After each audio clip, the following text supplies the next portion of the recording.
All right, everybody, welcome to our BU book club. We are reading Successful Women Think Differently. And tonight we're talking on habit 6, be prepared for battle. A lot of this, it touches on basically being optimistic and leaning into what you're going into with optimism, but also that touch realism, right? Like knowing that you're going to have obstacles, that things are going to come up, things are going to be challenging, and building up that resilience so that you can lean into it and know how to face it head on and overcome those things.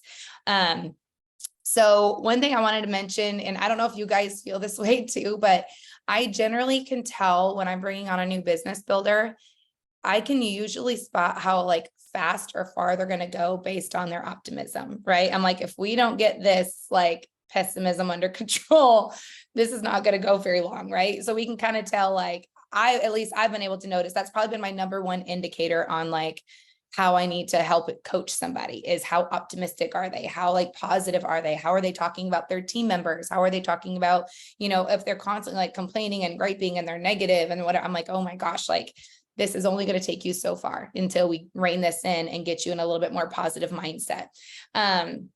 Some things that you have to know is like she talks about knowing what you're getting into. You have to prepare to know what you're going to face, right? So I was thinking like the only way that you're going to be able to know what you're going to face moving in this and going forward in this industry is to ask a lot of questions, right? So if you're not leaning into your sponsor and asking a lot of those questions, when we are at events, I know a lot of the leaders will say, talk to the diamonds, talk to the jewels, talk to people that are successful, talk to some people at corporate that are doing really talk to these people and ask a lot of questions because you don't know what you don't know. And unless you are asking questions and leaning into these things, I've learned a lot of different things that I've been able to prepare myself for ahead of time because I've talked to people who are where I'm trying to go, right? They've been there, they've been through all of this. And so it's a little bit easier for me to be able to know and recognize those things. And I'm like, oh, I remember when so-and-so mentioned this. I want to make sure that I'm prepared for this. And like, I've got my team ready and whatnot. So you have to be asking a lot of questions.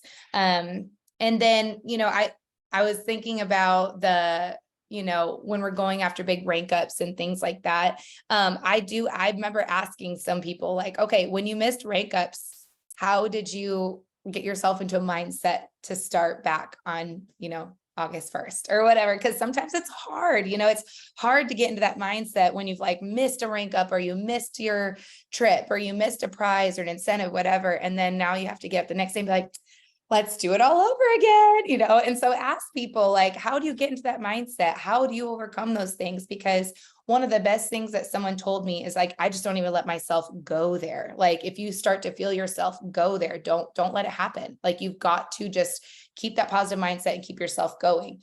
Not to say that your feelings aren't valid, but your thoughts will direct your feelings, which will direct your actions. She talks about this. So I remember there was a season in the very beginning when I would get all like poo-poo on things and be so upset. And Emily would, try and talk me out of it. And I'm like, just let me have my pity party for 5 minutes, and I realized, and she was sweet and she would, but I started to realize that pity party was not helping me. It was not doing anything. I was just speaking out negative things and killing my own belief and killing my own thought process, killing my own resilience. I'm not building resilience when I'm sitting there speaking negatively about things and like complaining and being all frustrated and blaming people and blaming, even blaming myself or whatever. Like it doesn't help anything. By the way, the goal's already been missed. So you sitting here and like talking negatively about yourself is going to do nothing to bring the goal back. You may as well just like flip that thinking, start thinking positively and talk about what you're going to do different this time. If that's, if you want like your pity party needs to not be your pity party, it needs to be your like, okay, think on what I did and how like things I could have changed. And then let's move forward and change those things. There's always something you could have done differently. I don't care. Like if you pushed and pushed and pushed and pushed and pushed, there's always something that you could have done different, something that you could have done better. Or maybe there isn't. Maybe it's just that you pushed and you grew a ton and you just need to think about the fact that you had your biggest month or that you just had amazing, and you just need to think about all the positive things that that came out of this month, whether you missed a little goal or not. Like you grew, and that's enough to celebrate, right? And so, on 136, when she's talking about, it's 136, I believe so, when she's talking about this a little bit. And she gives the, think about like if something happens and you're like, oh, my life and my career are over, I might as well just get up, give it up, and all these things. It made me think of like the thought model that we all know, we kind of go through. It says thoughts lead to reactions, what you feel, what you say, and what you do. And if you don't know the thought model, it's a really good thing for you to kind of look into. I want to say I think Emily Gibson has a really good video on the thought model. And it's basically like, okay, what's my reality, right? So your reality is like, I cannot develop silvers. Okay. My reality is that silver development is not happening. So what thought is coming from that? Well, my thought is that, and it kind of leads you into this whole big thing. And then you find yourself, you're spiraling in your thoughts, which makes your actions go down, which in general is good, or in result is going to make your results go down, right? So if you are telling yourself that you're not good at developing silvers and you just can't develop silvers and no one wants to join your team and nobody wants to do this, so you start to not really reach out to people as a result of that, because why? Even if you don't realize you're doing it on some level. And then what happens? You're not developing silvers. You have to flip that and be like, okay, turn it into an opportunity instead of just it constantly being an opposition. So let's make it an opportunity. Okay, silver development is down. Great. That's something that I can work on. It's something I can lean in and grow in. That shows me that I haven't done all the things that I can do and my points just aren't growing. It shows that there's areas for me to grow so I can lean into those things. So to me, I'm finding those as like exciting things. Like if I can find gaps in my business, I've trained my brain in this place to be excited about finding those gaps, because that means that there's room for growth. That means that I have more that I can pour into my business, that there's more work to be done. There's more growth to be done. More growth in me and my business is more growth in my points, right? So start noticing those things as just gaps that you can fill in, that you can add more to it so that you can add more to your business. Instead of thinking of those as just constant oppositions, think of them as opportunities. Working with your team. I know sometimes this can be really hard to wrap your brain around, but when you've got people that are really negative on your team too, and they are, I'm flipping this a little bit. So when they're missing rank ups and they're missing their, whatever, and you are now the leader that has to talk them through those things, you have to be very careful not to let your thoughts and your emotions run wild there too. I don't know if you guys have ever had that, where you feel, pretty good about the way a month went, but you've got one team member who is like distraught and upset and whatever. And then you find yourself like getting down, and all of a sudden you wake up the next day and you're not feeling super inspired because you let that teammate run you down. It's very hard, right? So you have to make sure that you're keeping your thoughts captive with your team as well. You have to get to a place where you kind of let things run off your back and don't take things personally. And, let those thoughts that you have about your teammate, like, instead of being like, oh my gosh, they complain all the time, can't they just be happy? Whatever, have the thoughts of like, they're discouraged and disappointed, but there's some things that we can lean into. There's some things like ideas that I have that we can help them move forward next month. I've got some really awesome things that we can really work on and coach in, or what, like start thinking on those things. It's okay for them to be discouraged. We're going to talk some positive things. I'm going to speak some positivity over them since they can't find it in themselves right now. I'll speak that positivity into their lives in the meantime and fill in that gap. And then you find yourself like now in a more helpful mindset. Instead of being frustrated with your teammate, now you're inspired to help your teammate moving forward. And so I think that's a really important thing to keep in mind, is this isn't always about your personal business. A lot of it is you've got to keep a positive mindset about your team and who you're coaching and who you're leading. She talks about this too with inspiring your team, is convey optimism with an action plan. I thought that was really important. Optimism can only go so far, right? I've had people in my life that are like, oh my gosh, like, it doesn't matter, what, like, you're going to do great. You're doing amazing. I'm like, right, but help me. What do I do? Oh, you'll figure it out. You always figure things out. Like you could, and they like sit here and butter me up and they're super optimistic. I'm like, cool. What do I need to do? I don't know how to get there. And this is not helpful at all. Like, I'm glad that you believe in me, but belief only can go so far without action. And so, meet optimism with an action plan. So when you are leading your team and you're inspiring people, meet the optimism with an action plan. I started doing the same thing with my product users. Is like, okay, I'm not just going to be like, oh, Triplex can help you with that and being optimistic about it. It's like, okay, let's start with the triplex system. We're going to spend the first 3 months really working on cleaning out your gut and like, weeding and, kind of talk through what's going to be happening over that first 3 months. And then once we get to that 4th month, I know weight loss is super important to you. Let's work on gut cleansing first. And I know you're on a budget, so let's work on that first. And then that 4th month, let's incorporate the med burn. And I found I've been having way more long-term retention with people when I'm giving them an action plan met with the optimism, not just this is going to work and it's going to be great. It's no, this is going to work and this is why, and this is the plan. This is month 1 and 2. We're going to do this. Month 3, we're going to do this. And month 4, we're going to do that, whatever. And so that's why I love Pivotal so much, and why people love Pivotal so much is because it gives them an action plan. It's giving them things that they can do each week, workouts to do. It's giving them grocery lists. It's like people need action plans. This does not come naturally to most people. It didn't come naturally to me when I started, right? We don't know. I didn't know what I was doing. I didn't know how to take the products. And sometimes I think it's really easy to slip into a mindset of just do it. Like, I don't know, and I'll be here to encourage you and support you. No, be there with an action plan, because they're counting on you to coach them. They're counting on you to help them. The other thing I love that she touched on is how some people look like they just have it all together, and they're always, like, they just have it and nothing bad ever happens to them or whatever. And it made me think of that quote that I told you all a while ago, where luck is the residue of design. I love that quote. I just love it so much. The people that usually look like nothing bad happens to them is because they have put systems and plans in place, and they've prepared for problems that are coming. That was a lot of P's.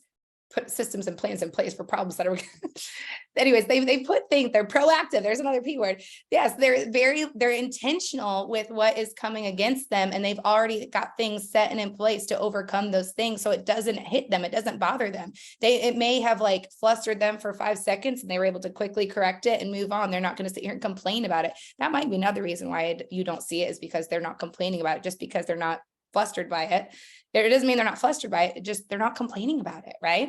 So I think that what I loved about that is that that's a skill that needs to be developed. It's not just whether you're resilient or not. She touches on this a little bit, like the people that are like that, they've created that, they've honed in on that skill, they've sharpened it.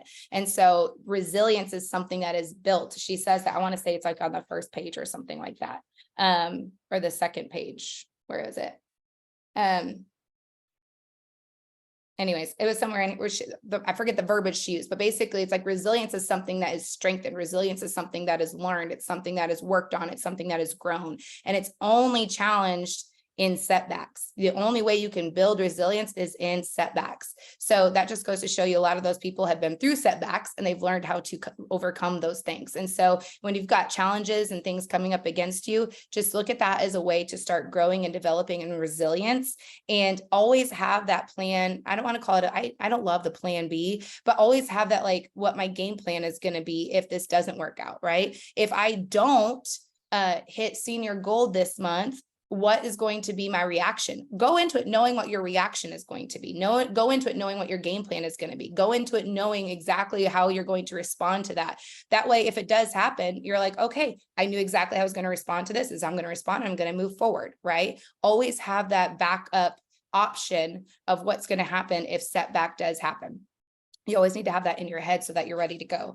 That way you're not blindsided by things. I know a lot of us, like, it's like a pessimism, but we don't want to be blindsided. Does that make sense? Where you're like, I just want to prepare myself for, like, if I don't hit it. And it's like, there's a fine line between being realistic and also just being pessimist. So you have to be very careful on what line, what side of that line you're sitting on. So if you're being pessimist about it, it's usually I'm just preparing myself for if I don't make it, and then you're preparing yourself for the disappointment of it, right? If you're preparing yourself for the disappointment, you're leaning into pessimism. If you're preparing yourself for the response and the outcome and the backup plan and the, how you're going to move forward, then you're sitting in realism. So you have to know whether you're sitting in pessimism or realism, because they are different.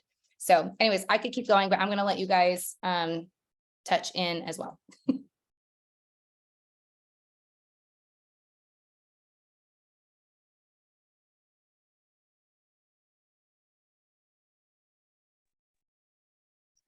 So when you were talking about resilience, Natalie, on page 132, where she says resilience is the ability to bounce back from setbacks. Resilient people thrive and grow in the face of adversity, challenges, and change. I feel like resilience should have been like my word for the year or something, because I feel that so deep in my soul. But I love that she said resilient people thrive and grow in the face of adversity. Like Mm. that to me is like there's a reason, there's a method in the madness. This is where you grow, right? Coming out of some seasons of setback myself, I just felt that huge. And then the other thing I really loved was like on page like 143, where she was talking about a support system. And she said reaching out doesn't have to be about selling yourself or being pushy. In fact, it shouldn't be those things. It should be about being of service, being yourself, and being gracious. And these are traits that are not as common as they should be. And as a result, they endear people to you. And I feel like that is totally my thoughts on my whole follow-up call that I did the other day. Like that is what it's all about right there. It's not about being pushy. It's not about being salesy. It's just about continuing to follow up over and over again, and just being yourself and being gracious and being attuned to what their needs are, and not having the conversation just be about Plexus. So anyways, those were my two faves from this chapter so far. Yeah, I underlined that second part too. I thought it was so good. Loving people and serving people well is the main part of this. It was so good. So I just wanted to kind of go off that part actually, because you made me think of a conversation that I just had with someone who for now is quitting Plexus. But she did say that like it's something she hopes she can come back to in the future. She hopes we can stay in touch, like etc. And she said, like, the reason I still want to stay in touch with you and still learn from you and etc. and will consider coming back in the future is because she was like, you show me that you care about me more than just like if I'm, buying something from you. She's like, you always ask about my kids or about this and so that's something that I really feel like that we have, especially on our team, like as a value, just because in conversations I've like ran into other people that like tried Plexus before, but they never like had that like really great customer care that we have in place. And so they were like, oh my gosh, no one ever told me like, like about like waiting for 4 hours after your thyroid meds or something like that. And so I think that that's just something really special that we have on our team that even like Plexus in other places sometimes doesn't have. And I think that that can really help us not only with our retention, but again, like that getting people back, So I really like that we pride ourselves, I think, on actually caring about people. Yeah, it's so good, Justine. And that's such a good reflection on your leadership and how you've inspired her that she's going to come back just because of how well you love her, That's so good.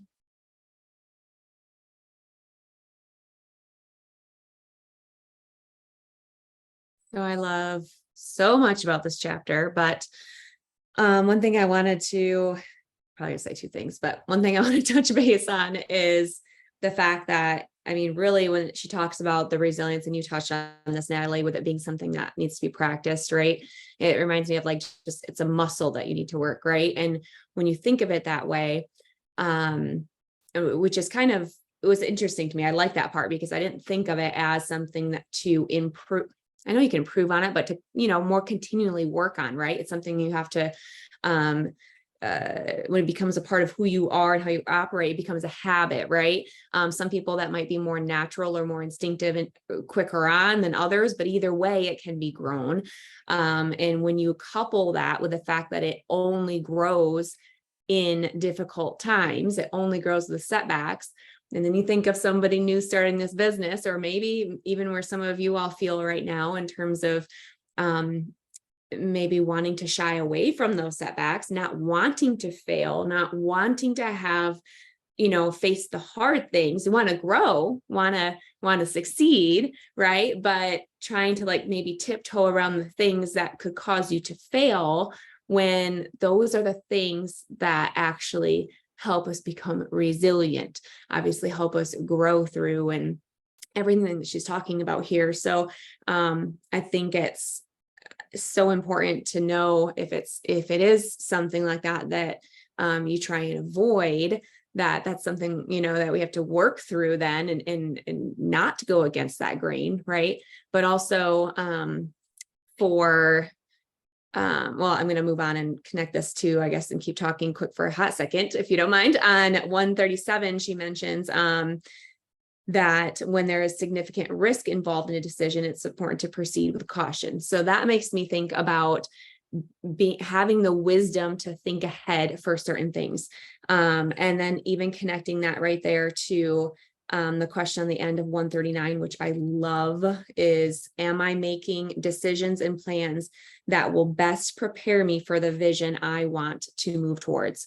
So when we think of where we are going with this and the vision that we have, thinking about the actions that we are doing, also anticipating ahead of time the obstacles or the things, or how our actions, are we working towards it, or are we slacking in an area? Those are the things that you can have the wisdom in to help have maybe less obstacles, right? Because that's when that resilience thing is, the muscle is worked, then you can avoid some of those things in the future, right? So we have to have them, but we can also work to move past them, right? When we have the wisdom to look ahead. So if that made sense at all, but it just, I think that's so important. And it's something that if it doesn't come natural, that's okay. But then, like you said, Natalie, making sure that we're acknowledging that and knowing that that is coming, and so that you can prepare yourself in advance, right? You don't always have to dwell on it if you can easily move past those things, but some people can move past them more easily than others, so then you got to prepare yourself.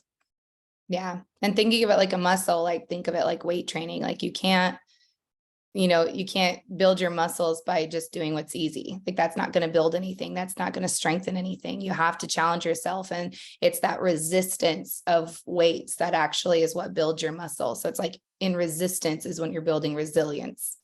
That's really good, Jaime.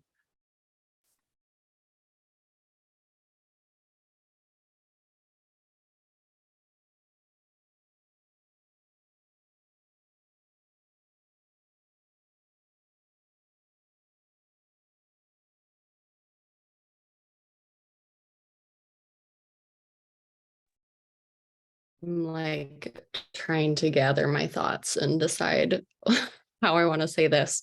I think the first thing I'll say is, on anytime I read something and like I don't agree with it, I make sure that I like sit with it. Like, okay, like probably need some personal growth, Leah. Like that's why it's in the book, and not that I don't like fully agree with it. I'm just trying to like wrestle with it. The plan B thing, like I'm going back to she's like saying have a contingency plan and a plan B. And I'm like, I don't have a plan B. Like there is no plan B here.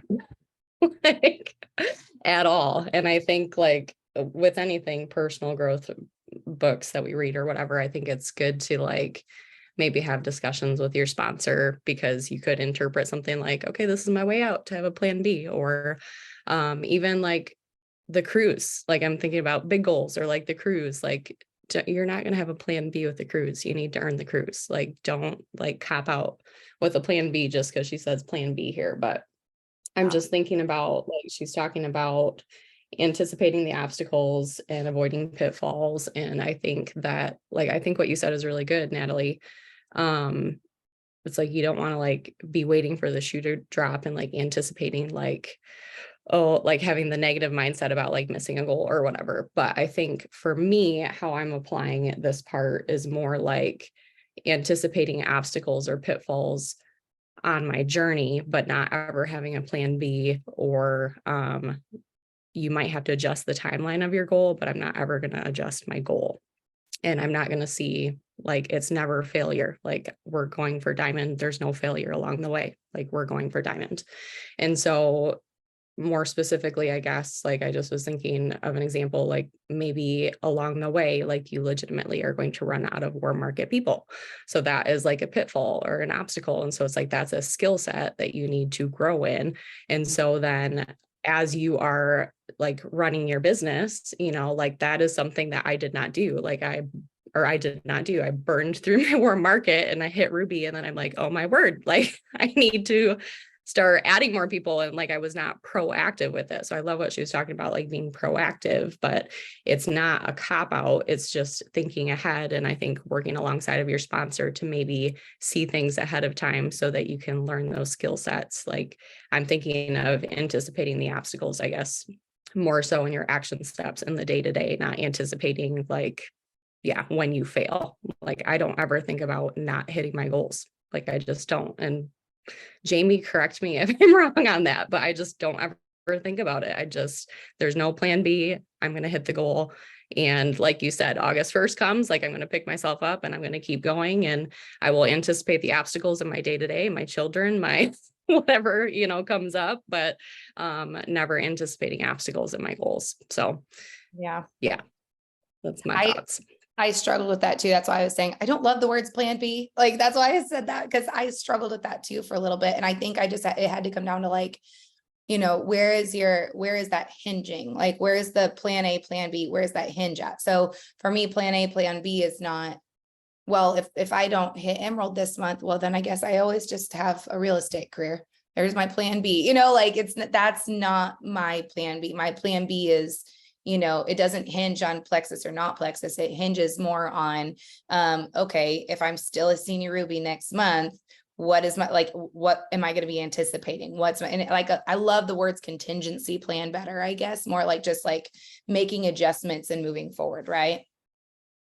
So I'm with you on that. That was a hard couple words to swallow, but.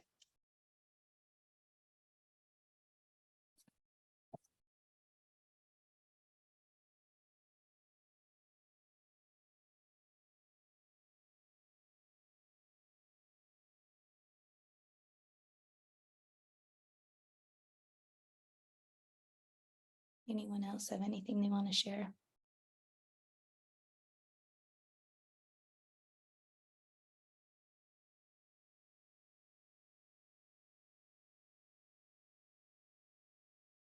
I loved the questions that she had in the back, and I was actually thinking that this would be really good for me to send to like new business builders, kind of as almost like an onboarding system, and kind of get them thinking about their why and thinking about their vision, and kind of give me some insight into like what their mindset is, what their fears are, what they're good at, what they're not, what they think they're good at, what they think they're not good at, things like that. And so I was sitting here reading through these and I was like, man, I wish I knew all of this about all of my business builders right off the cuff, because I think it just really helps them to sharpen where they're going and helps me to know how to support them in getting there.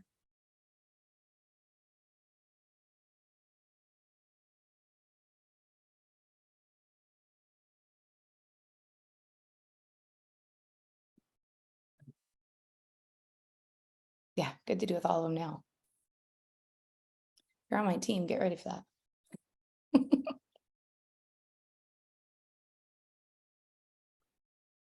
All right.